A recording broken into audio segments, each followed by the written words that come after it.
નમસ્કાર ખેડૂત મિત્રો, ઠાકર કેમિકલમાંથી હું સંજય દરજીયા. તો આજે આપણે એક સરસ મજાના શાકભાજીના પ્લોટ ઉપર આવીએ છીએ, જ્યાં અલગ અલગ શાકભાજીના પાકમાં કાકાએ આ સાયનજી વાપર્યું છે. તો સૌ પ્રથમ કાકાનું નામ જાણીએ. મારું નામ રાજાભાઈ સનાભાઈ સોલંકી, ગામ જામગઢ. તો સૌ પ્રથમ તમે આ સાયનજી પ્રોડક્ટ શેમાં વાપરી હતી?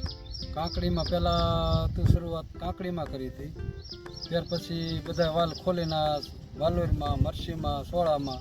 તો તમે કાકડીમાં સાયનજી આપ્યું ત્યારે તમને કાકડીમાં શું શું ફાયદો લાગ્યો આ સાયનજી વાપરવાથી? એમાં ફળ બહુ વધારે બંધાણા હતા. એમાં તમને ફાયદો લાગ્યો, એના પછી તમે વાલોર, ચોળા, મરચી બધાયમાં આનો ઉપયોગ કર્યો? એમાં તો અટાણે જોવો જ છો, આમાં ફળ ફૂલ લાગેલું જ છે.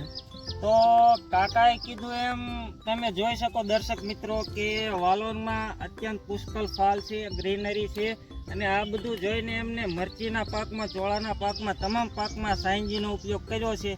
તો દરેક ખેડૂત મિત્રોને અમારી એક નમ્ર વિનંતી છે કે જાજુ નહીં તો 1 એકરમાં તમે ખાલી આનો ઉપયોગ કરો તો તમે પણ આનું રિઝલ્ટ જોઈ અને આના ચાહક બની જશો. ધન્યવાદ.